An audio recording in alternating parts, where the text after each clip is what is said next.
regeling die voortborduurt op de constructieve samenwerking die in de afgelopen 2 jaar tot stand is gekomen tussen onze landen.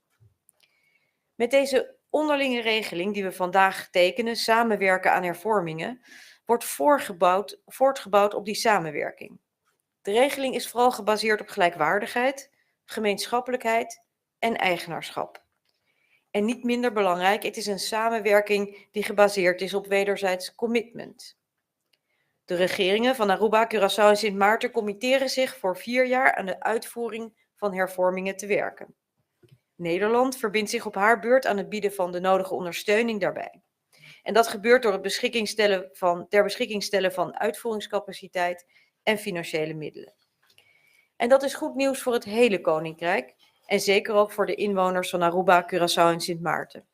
Want wij zijn er alle van overtuigd dat deze hervormingen zullen bijdragen aan sterkere en weerbaardere samenlevingen. Dank u wel. Mevrouw Wever-Groes, mag ik u het woord geven? Dank u wel. Allereerst wens ik stil te staan bij het treinongeluk vanochtend bij Voorschoten. Onze gedachten gaan uit naar de slachtoffers en de betrokkenen. Bon dia. Met veel genoegen sta ik hier voor jullie vandaag. Met gevoelens van vreugde, opluchting, ook eigenaarschap en met een enorm verantwoordelijkheidsbesef. Want wat we vandaag hebben ondertekend is de formalisering van de werkwijze die we de afgelopen bijna 3 jaar hebben toegepast. Want in Aruba werken we al bijna 3 jaar aan de uitvoering van de landspakketten. Maar wat we vandaag hebben bereikt is meer dan het wel of niet voortzetten van de COHO. Het gaat verder. Wij als landen, Aruba, Curaçao, Nederland en Sint Maarten, wij hebben aangetoond dat het mogelijk is om in zeer moeilijke en onzekere tijden het gesprek met elkaar te voeren en elkaar te vinden. Wij hebben aangetoond dat elkaar de ruimte geven en naar elkaar luisteren tot succes leidt. En dat het respecteren van onze volksvertegenwoordigers cruciaal is voor onze rechtsstaat. Hoe anders was het gevoel bijna 3 jaar geleden, toen ik voor dezelfde tafel stond, min of meer. Toen leek het alsof de wereld ondersteboven was. En ja, Aruba was heel hard geraakt door de pandemie. Niet alleen uit socio-economisch perspectief, maar ook in koninkrijksverband. De pandemie heeft laten zien dat we in elkaar moeten blijven investeren, elkaar moeten blijven zien en zien zitten. En het is natuurlijk geen makkelijke opgave. We worden vaak ingehaald door onze dagelijkse realiteiten. En gek is dat niet als je beseft dat veel mensen elke dag worstelen om vooruit te komen. Maar het is nu aan ons om vanuit onze eigen verantwoordelijkheid, vanuit onze eigen democratie, ons land te hervormen. En dat is waaraan de regering van Aruba zich committeert. Met je toestemming wil ik even overgaan naar het papiermens. Natuurlijk. Na inteira comunidade de Aruba, me desejar awe de bisa danki. Danki para a dedicação e para o trabalho incansável. Passo den tempo na inseguro, nos sa de surpassar nos diferencias, nos uni para riba nos país para adelante. Que acordo aqui, nos percurar para sobrevivência de nos pueblo de pior crise que nos país passa den. E é base para nos seguir recuperar. Para a recuperação já acaba virando realidade. E ao nós formalizar o trabalho que nós abrimos para quase 3 anos na Aruba, e me tem fé e ter confiança que nós lo seguimos exitoso nessa aqui. Aan collega's, Pisa's en Jacobs, mijn collega premiers, wil ik jullie bedanken voor de eindeloze steun en de toewijding. Jullie, wij hebben laten zien hoe krachtig wij kunnen zijn als kleine landen als we samenwerken. En aan de staatssecretaris van Huffelen, Alexandra, in de periode waarin er veel is gezegd over de eilanden, heb jij gekozen om op oprechte wijze naar ons te luisteren, om de verbinding te zoeken, om je in te zetten voor ons en het verschil te maken. Je hebt gekozen om ons te respecteren voor wat we doen, voor wie we zijn en waar we naartoe werken. En dat kan niet onopgemerkt blijven en ik dank jou hiervoor. Het is nu aan ons om de bestaande tekorten op te heffen, de kansen te benutten op basis van respect en gelijkwaardigheid. Van een punt naar een komma. Ik dank u.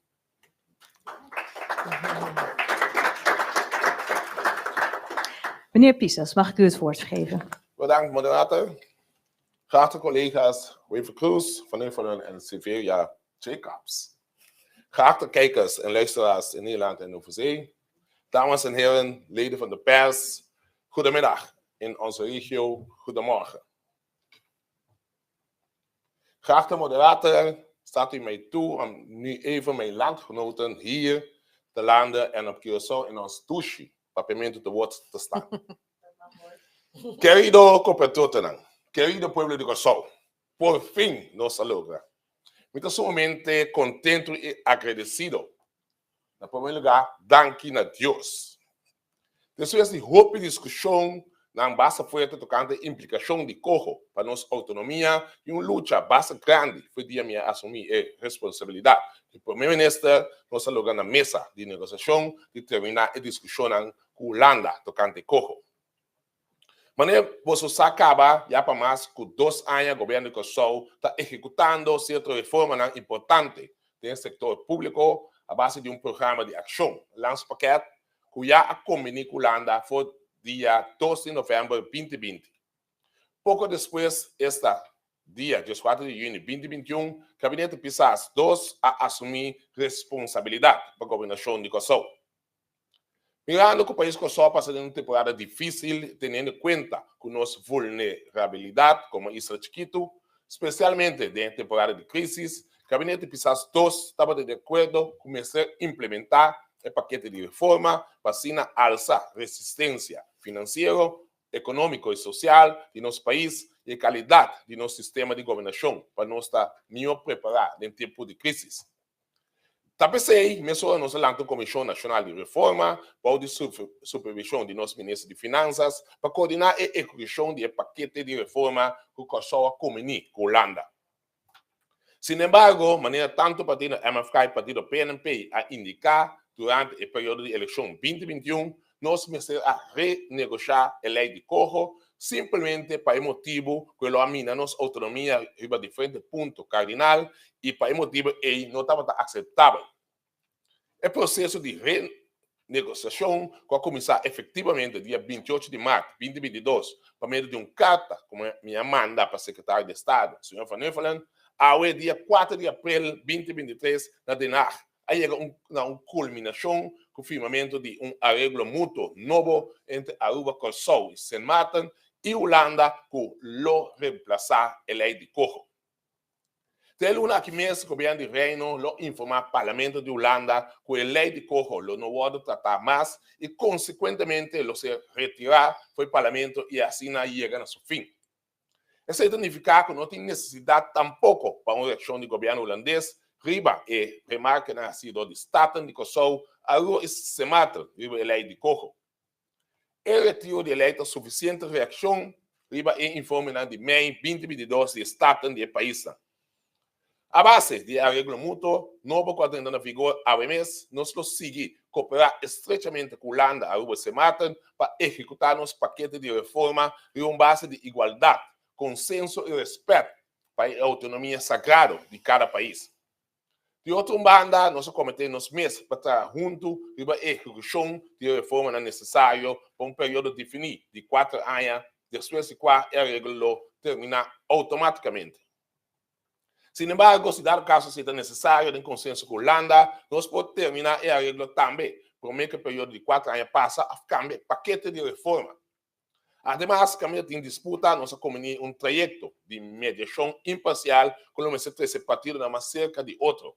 Sem que nenhum partido pode imponer nada em nosso governo, pelo que trata a área de nossa governação e autonomia. Holanda lo sostiene a trajeto de reforma, mas tanto possível que o fundo necessário para financiar projetos de reforma e também o polimento de consejero necessário à nossa disposição, para de tal maneira assistir a Isla na implementação de reforma.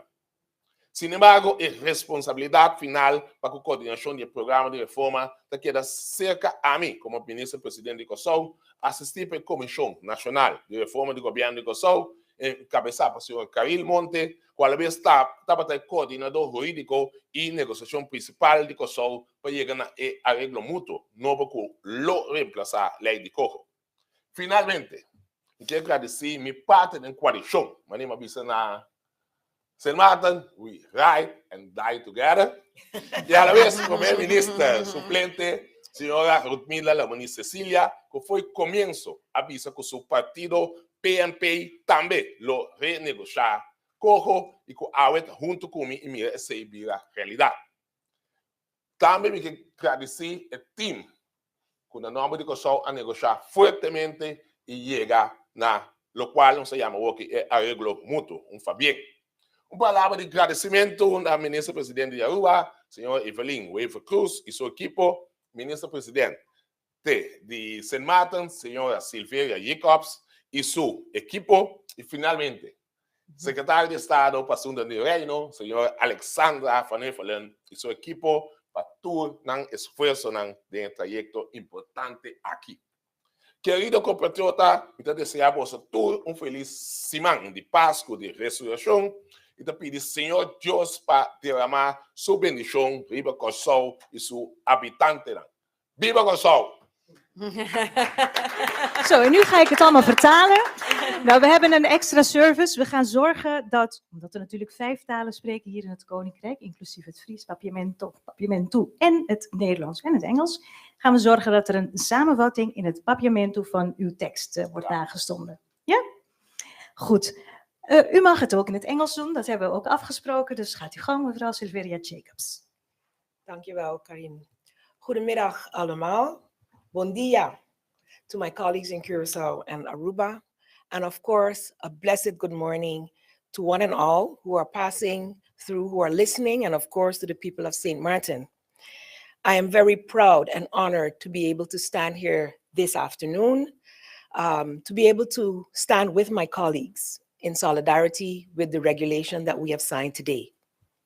We are here today to celebrate this milestone that has just been over 2 years in the making. St. Martin has experienced a tumultuous period after not only facing the devastating aftermath of Hurricanes Irma and Maria in 2017, but also, like the rest of the world, related to the COVID pandemic, the healthcare and economic crisis that was upon us. This, coupled with strained relations within the kingdom, proved to be quite a lot. But today, we can indeed say that we have come a very long way. A long way marked with improvements within the relations in the kingdom, in the way we discuss, negotiate, and listen to each other. There are still times, of course, that the communications do not always yield the desired effect, which can easily trigger old reactions. And so it is imperative to ensure that these mutual regulations that have been signed today are upheld in the spirit in which they were signed earlier today. Today's signing of the mutual regulation for the continued execution of our reforms is a win. It's a win for St. Martin and her people, a win for all our countries, and a win, truly a win for the Kingdom of the Netherlands. As small island developing states, we retain our authorities and embrace ownership of our reform measures according to our priorities, and we can also make the needed adjustments to achieve our national development vision. We are grateful as St. Martin, grateful for the hard work and cooperation that we have had between us and our kingdom partners during these very difficult times. In facing our vulnerabilities as a country and the need for sustainable economic and social reforms, we see renewed hope in our sustainable future as a country and for an equitable relationship within the kingdom. We are also very grateful for the support from the Netherlands in this regard in the form of technical and financial assistance via subsidies to be able to execute those reforms when needed. For the past 2 years, we have successfully, and I'm very proud to say that despite serious capacity issues, we have successfully been implementing the agreed upon reforms, and the attached operational document to our signed regulation will then now set the stage for ongoing cooperation between our implementing organizations on both sides of the Atlantic. This is now formalized, and we're happy to be able to do so in the signing of today's mutual regulation. St. Martin is doing well. We are improving day by day, and we continue to take serious steps to ensure that implementations of these much needed reforms, as is evidenced by our implementation reports, and I really thank our dedicated and hardworking civil servants who have put in their time, their energy, their effort to achieve the needed success. This success is not for one person. This success is not just for your efforts, but it is for the entire population of St. Martin. And with this, I hope to be able to encourage all St. Martiners in the diaspora, but of course, especially those here in the Netherlands, to look for opportunities to return back home and bring that much needed brain back to the development of your island. St. Martin is optimistic, and that this, what has happened today, is symbolic of the future partnerships that we can all discuss on equal footing while building the needed trust so that even the most difficult subjects, the most difficult and painful subjects, can be tackled together within the kingdom. I am happy to see that as kingdom partners, we are able to come together in the best interest of not ourselves, but our people, and reach a joint accord based on equity, mutual respect, ownership, and responsibility.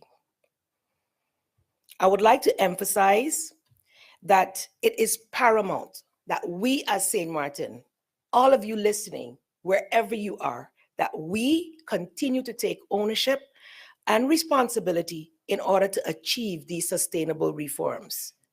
We remain committed to the successful execution of the reforms, to improve our financial management, to grow in the execution and the efficiency through digitalization of processes and services, through training, through updating of our legislation, such as in health and social services, education, and all other needed sectors, to achieve our national development vision for the improvement of the quality of life of the ultimate beneficiaries, our people.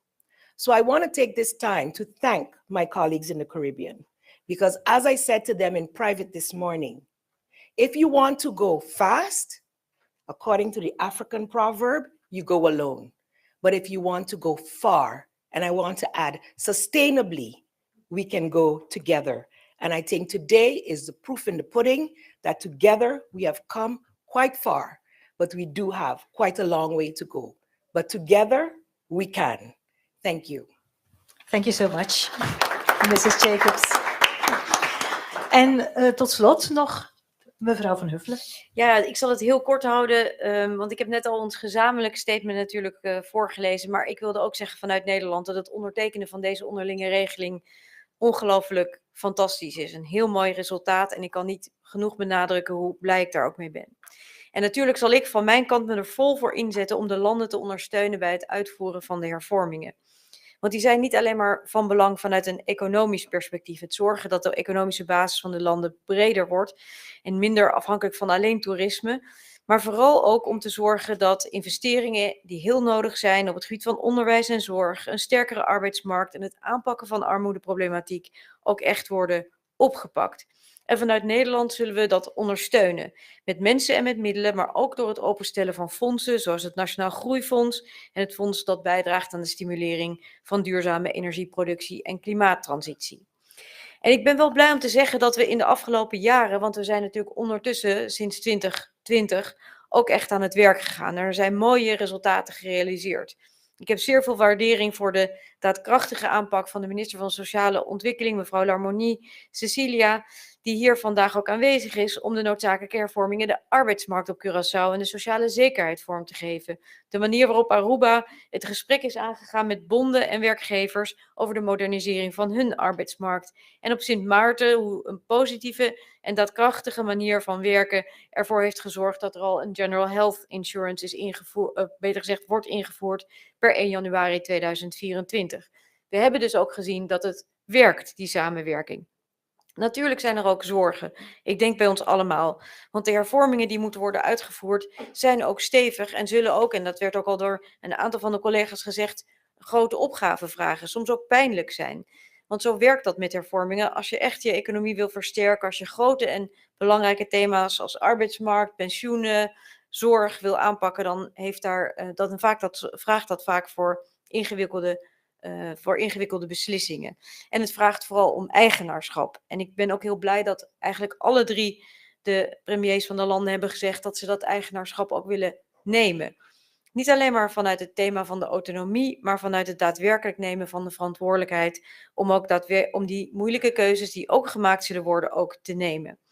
En ik vind het belangrijk dat we daarbij elkaar goed blijven vasthouden.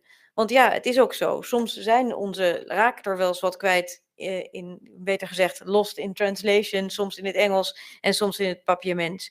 Maar die samenwerking, samen oppakken is ongelooflijk belangrijk om te zorgen dat de economieën en vooral het leven van alle inwoners van de Caribische delen van het Koninkrijk worden versterkt. Want als dat ons lukt, dan zullen alle inwoners van Aruba en Curaçao daarvan profiteren, maar net zo goed ons Koninkrijk. Dank u wel.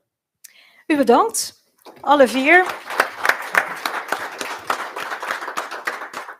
Zo, ik kijk even de zaal in voor vragen en daarna doe ik een aantal online vragen. En mijn collega Sandra die loopt naar jullie toe. Als je vragen hebt, ik zie daar bij Valentijn Bartels een vraag van de Telegraaf. En inderdaad een uitnodiging aan de tolk voor meneer Pisas om ernaast te gaan staan en de vragen te vertalen. U kunt de vraag gewoon in het Nederlands stellen en dan zal zij de vraag vertalen. Ja, aan de staatssecretaris Van Huffelen. De afspraken zijn gemaakt. Nederland stelt capaciteit en middelen ter beschikking. Maar wat voor stok achter de deur heeft het kabinet nou om te kijken dat die hervormingen ook echt gaan zoals beoogd?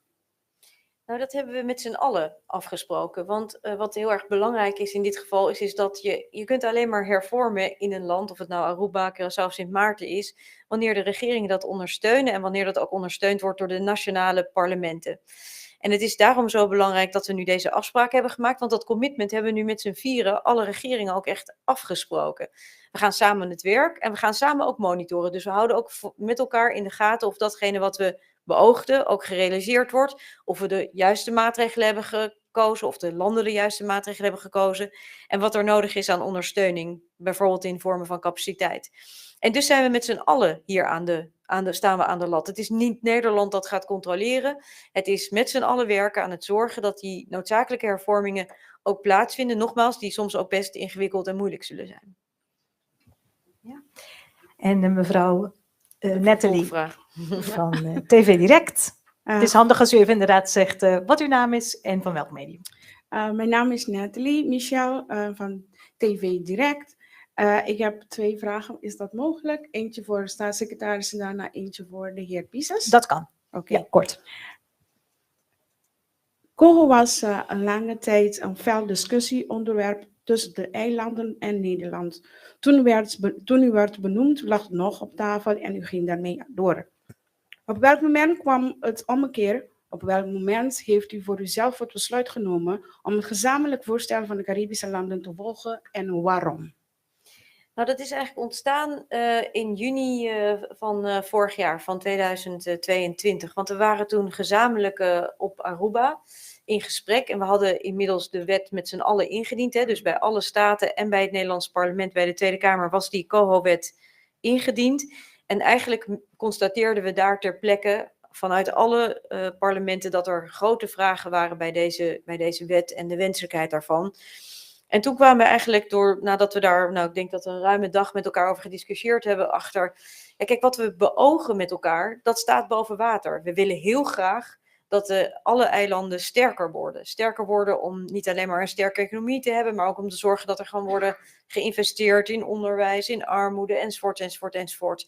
Dat willen we allemaal. Wat we ook allemaal willen is samenwerken. En eigenlijk, we waren toen al aan de slag met de zogenaamde tijdelijke werkorganisatie, zeiden we ook, die manier van werken bevalt ons eigenlijk ook heel goed. Maar dat construct van die wet, dat knelt ons. Onze parlementen gaan daar nooit ja tegen zeggen. Dus laten we een andere vorm kiezen. En daarbij heb ik eigenlijk gezegd, toen we de discussie hadden en de landen zeiden, laten wij nou een voorstel maken. Toen heb ik gezegd, nou dat lijkt me een ontzettend goed idee. Overigens hebben we vrij snel, nadat jullie daar een eerste voorzet voor gedaan, zijn we ook weer aan tafel gaan zitten. En hebben we dat uiteindelijk gezamenlijk op Sint Maarten afgerond aan het begin van dit jaar. De vraag aan de heer Pisas. Bom dia. Zie Dia, meneer Pisas, manda e carta 28 de maart 2022 para o secretário de Estado van Huffelen. Senhor Pisas quer a cambia e rumbo de ecosnan e abai manda outro team para negociar. Para sombra tabata tem hopi crítica da comunidade na Corsau, hopi aspanta e hasta ridiculizar senhor Pisa e Bisa com não por assim nada mais na ecoho. Kiko apone com o senhor Pisas amanda e carta e com o senhor Pisas tawak awor e processo ku ayega awor aqui na e onderling regeling ku cita aceitável para governo e parlamento e não solamente de Corsau, pero também de Aruba e Sint Maarten. Kon difícil e processo e tabata. Mag ik even heel praktisch ook aan de tolk vragen of ze dat even kort kan vertalen, zodat de rest van de zaal het ook kan volgen. Op 28 mei. Sorry meneer. Op 28 mei 2022 heeft de premier van Curaçao, de heer Pisas, een brief gestuurd aan de staatssecretaris, waarin hij aangaf dat de COHO heronderhandeld moest worden. De vraag aan hem is, wat zat achter de bedoeling, wat was de bedoeling van die brief en hoe is hij zo ver gekomen om die brief te sturen? Dank. Oké, bedankt. Ten eerste wil ik toch wel iets duidelijk maken. Niet dat ik Nederlands niet kan praten, maar ik wil duidelijk zijn dat ik met de bevolking van Curaçao spreek. Dus met andere woorden wil ik duidelijk zijn dat ik mijn antwoorden in het parlement zal geven. En onderling hebben we besproken dat wij toch wel een tolk sturen hier naartoe om dus het eigenlijk mijn vragen die ik in het parlement stel te vertalen. Ja. Goed. Ja, een moeilijke vraag. Een pergunta bastante difícil. Tá sendo que mahanya hopi crítica, que hopi viatas de dolo, para sombra botar como primeiro-ministro para discutir a comunidade. Então, me recordo que tem reunião na afirmar de parlamentário não, visando depois que na hanha lei de corro, com certo ponto de dia que não é possível. Mas, por exemplo, o número de botar contaminar é zero, então de dar, botar número a 3 pessoas de qual de não tem afinidade com Caribe e 2 outros holandês, e assim tem diferente cosmas doorlichten die NV-staan, etc. Então, esse é uma pone de carta, mas dirigir, não, claro tá. Maar dirigir na secretário de Estado, então esse assim que nós caminhamos bij ambtelijk, então ela veio dar a de onderlinge regeling, que no momento que nós vai doen na pueblo de Curaçao of outro país dan explicação, dat quer dizer interpretar hoe duidelijk hoe ik was worden cambiar die kogel com onderlinge regeling. Ja. De minister gaf net aan dat toen op een gegeven moment de kogel op tafel kwam, dat er heel veel kritiek is gekomen ten aanzien van een aantal punten. Bijvoorbeeld de doorlichting van de overheids-NV's en de stichtingen. En ook ten aanzien van de samenstelling van de commissie die zou moeten bestaan uit 2 personen uit Nederland en 1 persoon uit de landen. De minister heeft toen de brief gestuurd en dat heeft geresulteerd na vele onderhandelingen in de onderlinge regeling die vandaag is ondertekend. En dat als zo meteen wordt uitgelegd wat het precies inhoudt, dat duidelijk wordt dat dat een verbetering is. Nou, dat geeft me een mooi bruggetje om even over te stappen naar vragen die ook online zijn binnengekomen. Dan kom ik zo bij u terug. Ik heb een aantal vragen, onder andere van Noticia Kla, maar ook van mevrouw Albertina en van Rick Hart. Die willen allemaal weten, kijken allemaal online mee, wat er nou veranderd is aan de naam en wat er nou inhoudelijk veranderd is aan de regeling. Omdat in eerste instantie ook een beetje het beeld was dat er weinig zou veranderen. Kan ik u daarover het woord geven, mevrouw Van Huffelen? Ja, dus we hebben niets veranderd aan de doelstelling van de wet die we hadden, is omgezet in een onderregeling met dezelfde doelstelling. Namelijk het zorgen dat de economieën van de eilanden sterker worden en dat er ruimte is, financieel ook gezien, om te investeren in bijvoorbeeld onderwijs, armoede, maar ook in andere thema's. We hebben alleen gezegd dat onze werkwijze anders wordt. Dus niet meer via een rijkswet en een orgaan dat toezicht houdt, maar een gemeenschappelijk traject en een gemeenschappelijke organisatie die zorgt voor de ondersteuning en helpt bij de uitvoering en die ook helpt bij de financiering daar waar dat nodig is. Maar eigenlijk zijn dat de twee grootste dingen. Dus er is geen rijkswet meer, geen consensus rijkswet. We werken met een ander juridisch construct, namelijk een onderlinge regeling die ons allemaal ook bindt. Het tweede is dat we niet meer werken bij dat COHO-orgaan, maar dat we werken met een samenwerkingsverband dat TWO heet. En inmiddels dan ook niet meer tijdelijke werkorganisatie, maar de organisatie die de ondersteuning verzorgt. En die helpt bij het uitvoeren van de hervormingen. Inhoudelijk gezien blijft dus ook alles hetzelfde. We werken met diezelfde landspakketten en ook de uitgangspunten die daarin zijn opgenomen. Dank u wel. Ik pak ook gelijk een andere vraag die online is binnengekomen, ook vanuit meerdere media. De vraag is, wat gebeurt er als de landen, in dit geval de afspraken, niet nakomen? En er wordt zelfs ook gevraagd, zijn er sancties?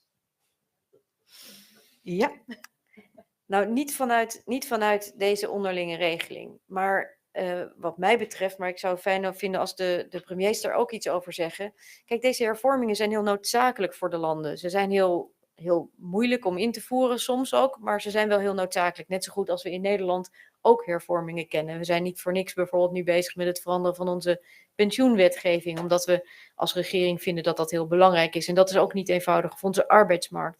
Nou, datzelfde geldt in de landen van het Caribisch deel van het Koninkrijk. En wat ik ontzettend belangrijk vind, is dat de landen hebben gezegd, wij committeren ons daar. Wij willen graag dat dit versterkt wordt. We willen sterker worden. En Nederland heeft gezegd, daar willen wij graag bij ondersteunen.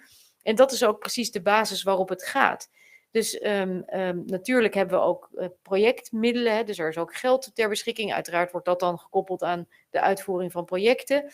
We gaan ook werken met dat groeifonds, dat de mogelijkheid biedt om verder ook investeringen te ondersteunen. Maar de kern is dat deze regeling gebaseerd is op onderling vertrouwen, onderling commitment, eigenaarschap. En dat is waar het over gaat. Dus het gaat hier niet over elkaar de maat nemen of sancties inrichten, maar samen aan het werk om te zorgen dat alle 4 landen van het Koninkrijk daar beter van worden. Dank u wel. En vooral hun inwoners, hè? Dat is niet in de laatste plaats. Ja, zeker. Vult u aan. Ik compreender pergunta naquele eixo que vai eigenlijk pouco que começa a comparar onderlinge regeling com o Rijkswet dat die promete. O Rijkswet dat die promete dat die sancciona hobby visa den quadro, mas não por exemplo se nós não cumprir lo bem one raise. Essa firmeza. A lota tem 3 pessoas holandês, com lo A2 of 1, com lo A dirigir. Toen is dat dan voor de nagezette momenten. Que agora que está com onderling cada país também deal com outro cumprindo com as afspraken. Dat is het praticamente. Die hobbypunten maar wat is met die naam mencionados, com el nota mesmos.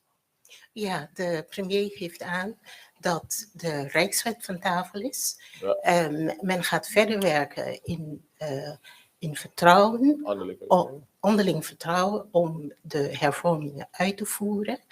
En dat hij noemde ook, wat hij daar straks ook noemde, de commissie van 2 mensen uit Nederland en 1 persoon uit het Caribisch gebied. En hetgeen ook van tafel is in het kader van de nieuwe onderlinge regeling, is dat een aanwijzing niet in vraag is. Dank u wel. Ik geef mevrouw Jacobs als net voor, daarna geef ik u het woord en dan ga ik weer naar wat vragen in de zaal. Mevrouw Jacobs en dan mevrouw. Yes, I'd like to address a couple of points that are quite different. In the first case, there was a consensus needed, but there wasn't necessarily a consensus with what was in the documents to start with. In this case, it's a mutual arrangement of which we agree on the content. And based on a lot of assumptions in the beginning, Now we have the opportunity as countries to also assess the reforms on the table and line them up, as I have done in our country, to our national development vision. And we have had a lack of investments over the past 12 years. So there are other things we need to do also besides reforms, which cannot take up all of our time.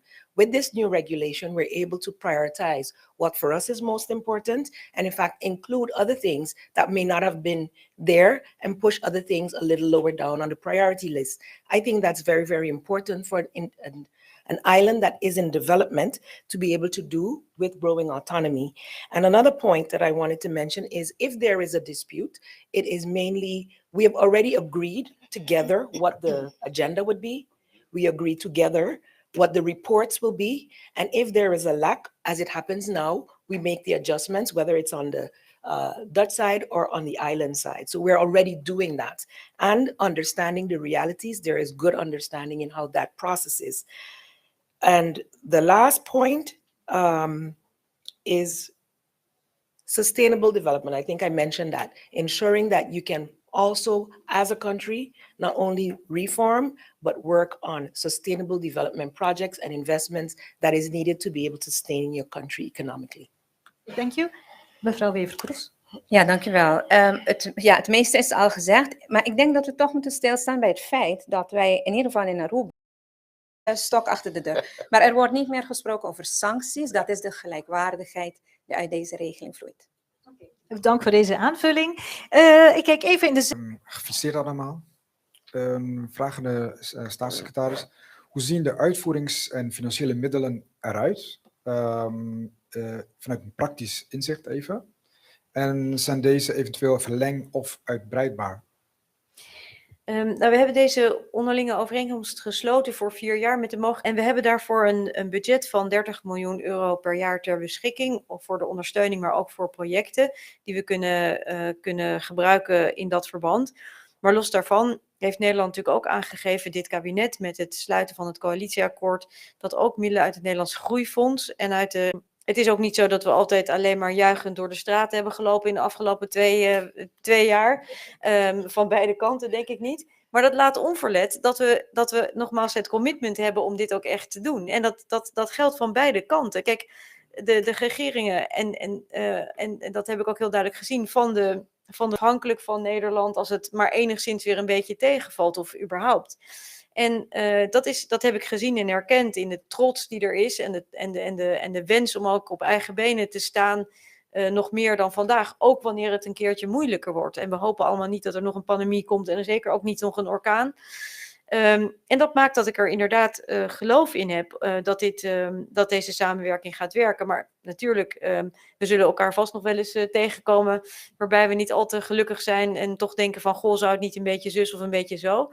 En deze regeling biedt daar ook ruimte voor. Hè? Dus op het moment dat we er gezamenlijk niet uitkomen, het idee hebben dat het toch niet helemaal de goede kant op gaat, dan hebben we ook de mogelijkheid om via bemiddeling samen opnieuw tot een overeenstemming te komen. En als u zegt, u heeft hoop en ook vertrouwen dat het goed komt, waarom vond Nederland dan aanvankelijk toch nodig om met die Rijkswet te komen, waarin ook dat strenge toezicht zit ingebakken? Waarom was het destijds dan nodig? Ja, ik was er in die tijd natuurlijk niet bij, dus ik weet niet helemaal precies hoe het ging, maar het idee was vooral toch om het was op zich wel een consensuswet, hè, dus het ging ook uit van dat je er allemaal mee eens moest zijn, maar toch wel wat meer ook inderdaad het scherper ingekleed. En we hebben eigenlijk denk ik toch, ik denk dat de grote verandering is wel gewoon de manier van werken, want we gingen gewoon aan het werk, die tijdelijke werkorganisatie samen met de landen en de commissies en mensen die daar aan het werk waren, zagen eigenlijk dat dat werken prima liep en dat het helemaal niet nodig was om nog meer toezicht en daarmee dus ook weer tijd en capaciteit te realiseren. Maar gewoon aan het werk te gaan. En ik ben dus heel blij dat we daarvoor gekozen hebben. Ja. Laatste vraag, want ik heb nog een heleboel vragen hier die ik ook wil behandelen. Dus, was dan met terugwerkende kracht het opstellen van die Rijkswet een fout? Ja, dat vind ik ook weer zo moeilijk. Want dan, vanuit het perspectief van toen denk ik dat het heel begrijpelijk was dat er het idee kwam van zo'n Rijkswet. En uiteindelijk, we hebben hem ook met z'n allen geaccordeerd. Hè? Alle regeringen hebben er ja tegen gezegd. En uiteindelijk zijn we bij onze parlementen eigenlijk gestrand, zou je kunnen zeggen. En het heeft ons ook veel geleerd. Juist om meer te kijken naar de inhoud van onze samenwerking dan misschien de precieze juridische constructie daarvan. Dus ik ben blij dat we tot deze regeling zijn gekomen en niet zijn gebleven bij die Rijkswet. Nee, ik ga heel streng zijn, want ik heb hier echt nog Straks nou, misschien wel. zeker 8 vragen die ik ook al moet combineren. Dus ik wil vragen, Sandra, Caribisch Netwerk had nog een vraag. En dan ga ik bij u op de hoek, volgens mij, 24 ora. Goed geraden, hè? Sandra, hier op de hoek, Caribisch Netwerk, John Samson. En dan ga ik over naar een aantal online vragen. Hoi, goedemiddag. Ik heb 2 vragen. Eén aan de staatssecretaris en aan de premier van Sint-Maarten, als het mag. Er zijn vaak verschillen van meningen in de politiek. Hè? Er wordt bovendien meer dan 10 jaar geruzied over, tussen Nederland en de eilanden over de wet die ruzie zou moeten oplossen, hè, de geschillenregeling. Nou zei uw voorganger, oud-staatssecretaris Knops, de eilanden hebben te vaak hun afspraken met Nederland niet nagekomen. Hoe kijkt u naar die uitspraak? Nou, ik kan niet in de hele geschiedenis terugkijken, maar ik denk dat als je die geschiedenis van 400 jaar, hè, dat we met elkaar samen zijn, daar zullen ongetwijfeld afspraken niet zijn nagekomen, maar dat zal vast wel van meerdere kanten zo zijn geweest. Ik kijk ook liever gewoon naar de voorkant en naar de afspraken die we vandaag hebben gemaakt en hoe we verder willen. En ja, het is natuurlijk spannend, soms ook wel voor Nederlanders om te zeggen, we gaan gewoon op basis van vertrouwen aan het werk en we geloven in dat commitment. Dat is niet altijd eenvoudig, maar toch vind ik dat we dat moeten doen en dat we deze manier van werken moeten kiezen vanuit het thema van de gelijkwaardigheid en het belang dat we allemaal hebben dat het goed gaat met niet alleen Nederland, maar ook de Caribische delen, landen in het Koninkrijk. Dank u wel. En uw vragen, mevrouw Jacobs. Jazeker. De eilanden danken staatssecretaris Van Huffelen dat zij als bestuurder wel naar de eilanden zou hebben geluisterd. Er is nu sprake van gelijkwaardigheid, zeggen de eilanden. Prime Minister Jacobs, I can remember that you were very appalled by the conditions, including the idea of Coho. Would you still say that it was a big mistake of The Hague to impose conditions on the islands? Thank you for the question. I think I've been very, very clear over the past 2.5 years. It has not been an easy journey, and that's why I started my opening remarks based on where we were at the time. St. Martin was just coming out of the recovery of the most devastating hurricane that had hit the Caribbean. And we were not out of the woods yet. We were still actually dependent on liquidity support from the Netherlands when this happened. And actually, I could go back and regroup a lot of history, but at the time, the living up to the afspraken was actually not being done on the side of the Netherlands for the liquidity support that was needed. And so for us, it's always been a matter of the equity within the kingdom. If we're supposed to elkaar erbij te staan, then it should not be with excessive pressures. It should not be with een stok achter de deur, wat niks te maken heeft met de afspraak. And that has been the experience prior to this. So with the change of government, we did see a new wind. And I think we mentioned that in the manner in which the countries were handled. And I think it's for the better. I'm not going to mince words about it. It was a harrowing experience for the islands. And I must say, though at times it is still difficult, there is a lot more mutual respect and understanding for the realities of small island developing states in the Caribbean, which there is a lot of understanding for the independent countries. We as countries within the kingdom, the outer world look at us as rich as the Netherlands, but that is not so. And we must go through the Netherlands for any financial support. So we don't have that open leeway to get concessionary financing on the open market like others. So we are bound by this relationship. And I think based on our history, and I think Alexandra mentioned it very beautifully about the 400 years, because we're busy with a lot of different discussions. And I think all of that has to be kept in the context of the reality of our situation and the symbiosis that has existed over the years, the responsibilities that exist. And I'm very happy with the manner in which it is going now. Dank u wel. Ik ga nu naar een aantal online vragen. En meekijkt ook nu.nl. En dit is een vraag voor mevrouw Wever-Kroes. Het ministerie van BZK zegt dat het dossier slavernijverleden geen relatie heeft met de hernieuwde samenwerking rond de landspakketten. Toch sprak u zojuist van een komma en geen punt. De kern van de herstelagenda na de excuses van het slavernijverleden. De aanloop naar de excuses verliep met ophef, zegt deze journalist. Nederland zou op eigen houtje hebben geopereerd. Vraag is, heeft de aanloop naar de excuses de wens tot gelijkwaardigheid rond de hervormingen vergroot wat Aruba betreft? Ik denk dat je die relatie niet moet zoeken tussen de weg hier naartoe, naar de onderlinge regeling wat we vandaag aan het ondertekenen zijn en het slavernijverleden. Bovendien, het slavernijverleden speelt op elk van de landen op een andere manier. Wij hebben ervoor gekozen, de minister van Cultuur, die heeft al een tijdspad ingezet in Aruba voordat het bekend was dat de excuses zouden worden aangeboden, om samen met de bevolking te werken aan bewustwording. En nu wordt gesproken over het pad na de excuses. En dat is een traject die loopt. En het traject wat wij nu hebben afgesloten met de onderlinge regeling is een apart traject. Dit is een traject die begonnen is in juni 2020. Toen wij via e-mail een pakket kregen toegezonden dat wij het heette toen nog CHE, dat we dat pakket aan Rijkswet in een week moesten goedkeuren. En dat heeft voor de nodige tumult gezorgd. Maar ik ben echt zeer tevreden over het traject wat daarna is doorlopen. Het is daarna omgebouwd in COHO. De namen die hebben echt een negatieve connotatie in het papiament. Mijn excuses daarvoor om even sarcastisch te zijn. Maar nu hebben we een onderlinge regeling die gaat over samenwerking in de uitvoering van de hervormingsplannen. En dat is op basis van gelijkwaardigheid.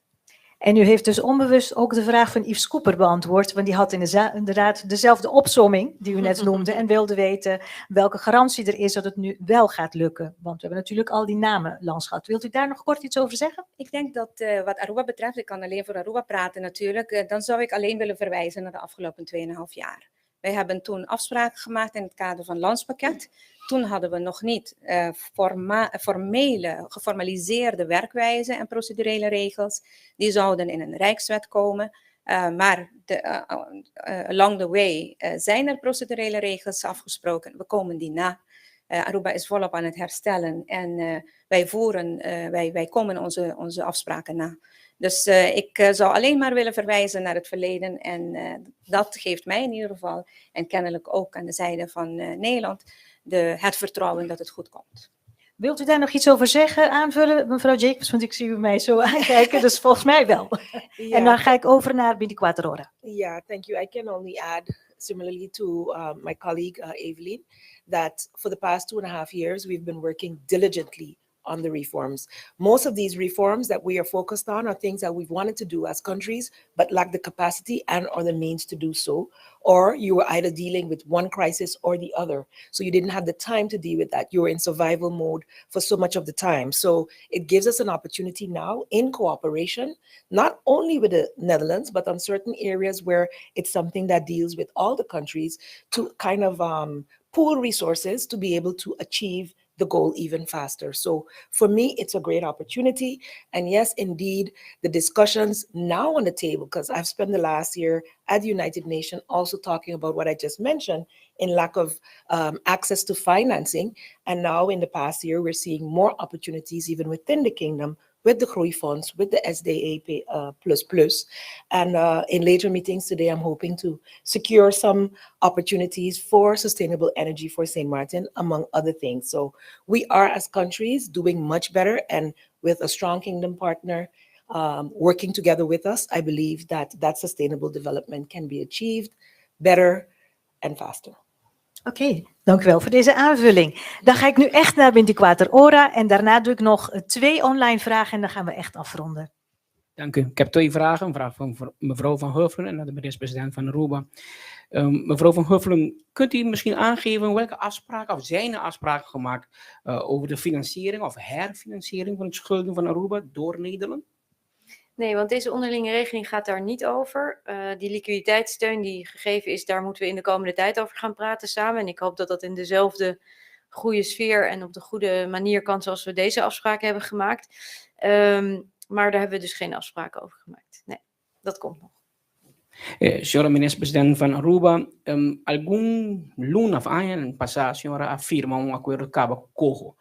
A senhora está de acordo com ele, pero aqui nós separamos mesmo firmamento por outro nome. Tempo a senhora vai Parlamento de Aruba no doen sostén para lei aqui beber raft que garantia a senhora tinha o Parlamento de Aruba lo sostener acordo aqui que o senhor está firmando hoje.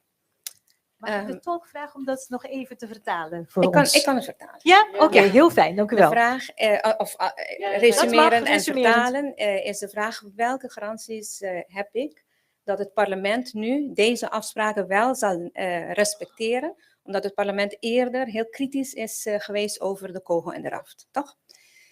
Ik heb, dus meeting tur confianza, de caso aqui nana, é onderlinge regeling. Onderlinge regeling, um arreglo entre governo com governo. No momento em nana, é responsabilidade e é espaço com o governo tem para chegar na palabração. Nós está sendo tur hora, nós está sendo passado vários viagens, uma promessa comitê mais assim, e essa aqui nanta coisa que como governo botar raso em compromisso, botar executar.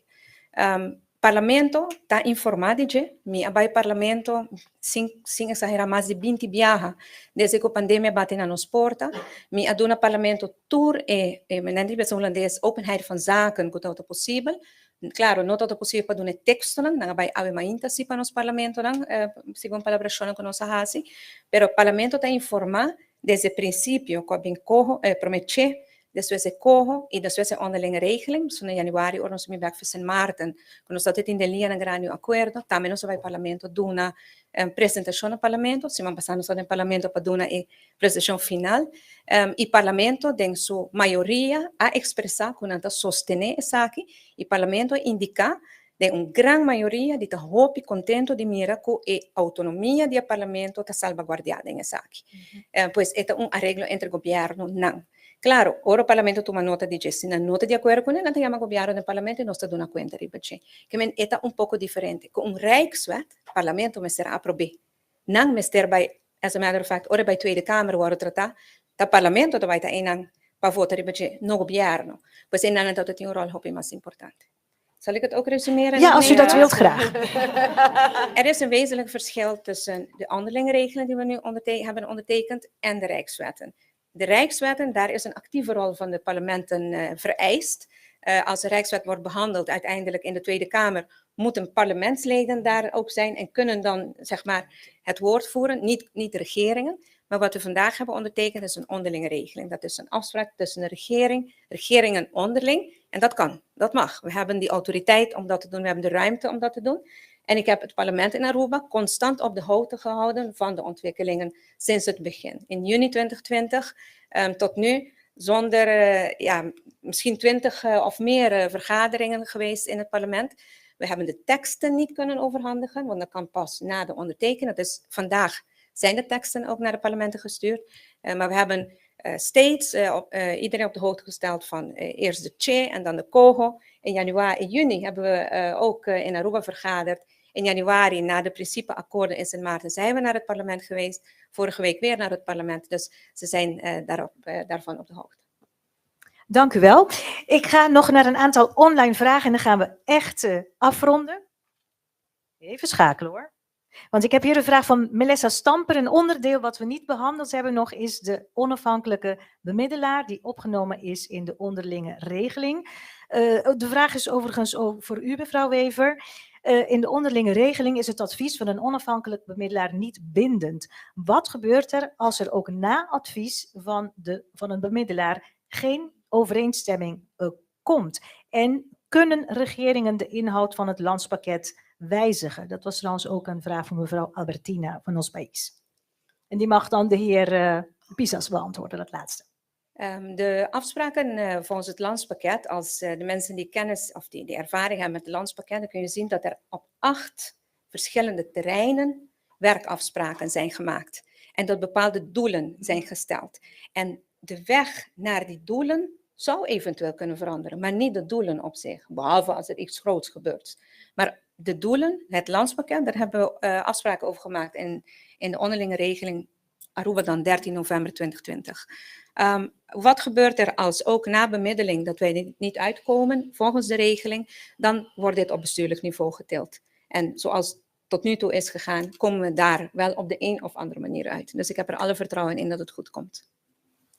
Meneer Pisas? Sim, no quando trata las paquetas com nos wijzigen, para começar, boten nós estamos tendo 3 luna, botar cada vez batingo entregar el documento na, ou cada vez 6 lunas. Que botar mais espaço para intercambiar com outro. Só o governo de país é responsável para trabalhar e ponto na de last paquete.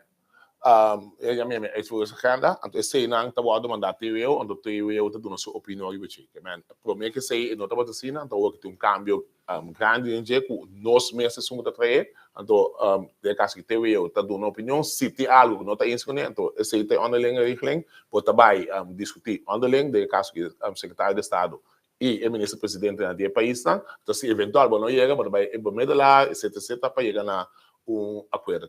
Esse aí também está assim, acaba para o que tem tique mais melhor, tem sentido que o bopo assim traz tique mais tranquilo, sem stress, vai ser mais fácil. Ja, de minister heeft uitgelegd dat de inbreng van de landen nu groter is wat betreft de uitvoering en dat er meer tijd is om in plaats van om de 3 maanden, om de 6 maanden worden de documenten ingeleverd. Dat was het zo'n beetje, toch? Ja, precies.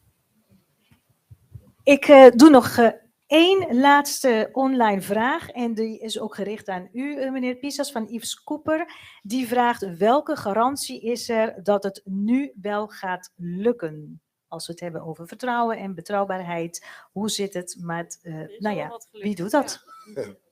Bom, para começar, talvez nossa será acordo de onderlinge regeling, nossa será acordo mútuo, lo qual que tem agora aqui, tá nada mais que já tá botar canal no cabo, então se a Holanda lot uma nota com nós nota trando com a voortvarendheid, para que a reforma na aqui, dado momento nós lo há seguro que nós lo não chega na onderlinge regeling. Tá passando botar canal, nós chega na saque sombra se boak agora que mês, a reforma na de belasting que nós tem.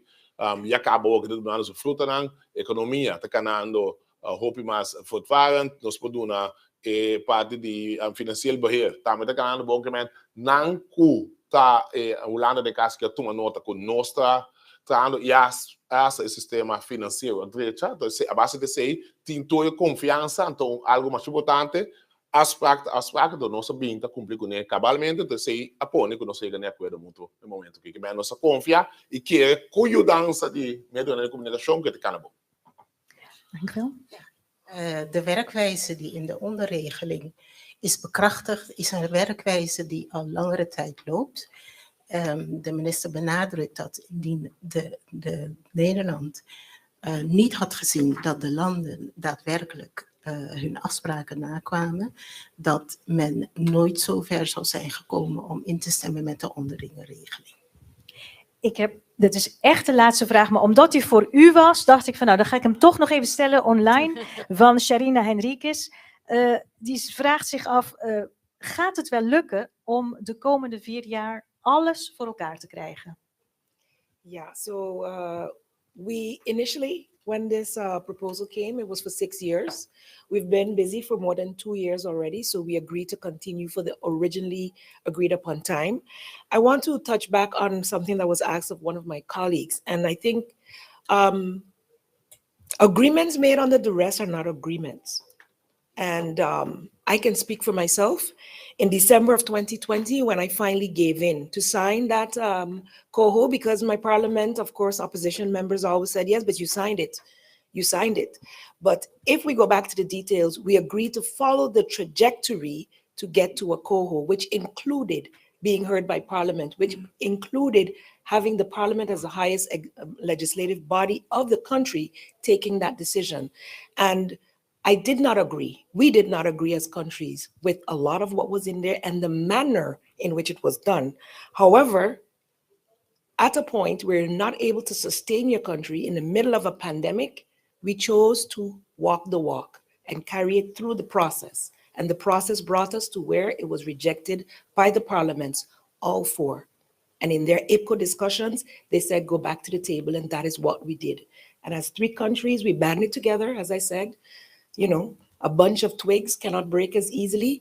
And we were able to bring forth a proposal, which, with some adjustments from the Netherlands, we now have an agreement. And that is why I believe it can work, because it is input from all 4 countries, hardworking civil servants and technical workers putting it together in the best interest of all the people. So there will be a verantwoordelijkheid voor de middelen.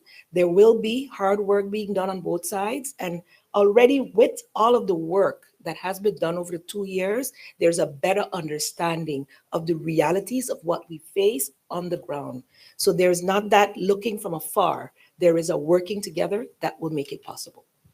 Nou, dat lijken me mooie woorden om mee af te sluiten. Dank u wel. En dank u wel voor uw aanwezigheid hier in de zaal en natuurlijk ook op de eilanden, op Aruba, op Curaçao en op Sint Maarten. Dank voor uw komst en Theotrobia, tot ziens.